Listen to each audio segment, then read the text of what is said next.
की निवडणूक आयोग हे सत्ताधाऱ्यांच्या कार्यालयात बसून काम करतं हे आज दिसायला लागलेलं आहे. ह्यांना वॉर्ड कापणं जमलं नाही, ह्यांना वॉर्ड बाउंड्रीज बदलणं जमलं नाही, तर ह्यांनी अक्षरशः याद्यांच्या याद्या उचललेल्या आहेत आणि दुसऱ्या यादीमध्ये टाकलेल्या आहेत. काही उदाहरणांचा आम्ही अभ्यास केलेला आहे, तो तुमच्यासमोर आणूच.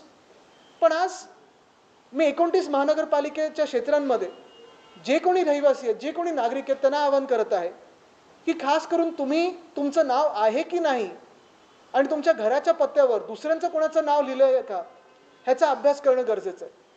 काल प्रारूप यादी आली, ही तसं नागरिकांना तसं कुठेही माहिती नाही. राजकीय पक्ष म्हणून जे आम्ही अभ्यास करतोय आम्हाला पण ते कठीण गेलेलं आहे. जी समरी दिलेली आहे ती समरी एवढी भयानक आहे, तुमची बिल्डिंग त्याच्यात आहे की नाही हे तुम्हाला कळणारच नाही. आणि तिसरी गोष्ट म्हणजे माझं त्या यादीत नाव आहे की नाही हे मी जाऊन शोधायचं तरी कुठे नागरिक म्हणून. एवढं सगळं ते कठीण करून ठेवले, किचकट करून ठेवलेलं आहे. आम्ही 3-4 उदाहरणं तुमच्या समोर आणतो, कारण ह्याचा अभ्यास आम्ही लगेच केला. काल रात्रभर बसून आमच्या पूर्ण टीमने हा अभ्यास त्वरित केलेला आहे. पुढच्या 2-3 दिवसांमध्ये अजून काही गोष्टी तुमच्यासमोर आणू ज्या धक्कादायक आहेत, त्याच्यावर आमचा अभ्यास सुरू आहे.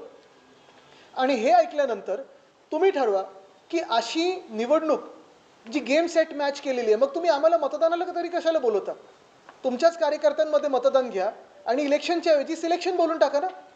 पण अशी जी मतदार यादी आणि गोंधळ बोलणार नाही, पण चोरी जी तुम्ही करत आहात, मुंबई जिंकण्यासाठी असेल, पुणे जिंकण्यासाठी असेल, ठाणे जिंकण्यासाठी असेल, देशाची सत्ता काबीज केल्यानंतर देखील तुमचा जीव चीटिंग करून, वोट चोरी करून शहरं आमची महाराष्ट्राची जिंकायची तर लुटायची आहेत, ती अशा प्रकारे जर असेल तर निवडणुकीला सामान्य माणसांनी, जनतेने जायचं कसं, इतर पक्षांनी जायचं कसं, हा प्रयत्न हा मोडून काढूच. आम्ही ऑब्जेक्शन तर टाकणार आहोत, कारण साहजिक आहे तुमचा पुढचा प्रश्न असेल की तुम्ही ऑब्जेक्शन घेणार का, पुढचं पाऊल काय. ऑब्जेक्शन टाकू, पण ऑब्जेक्शन टाकल्यानंतर निवडणूक आयोग खरोखर त्याच्यावर काही करणार आहे का, हे उत्तर भाजपकडून नाही तर निवडणूक आयोगाकडून अपेक्षित आहे. मी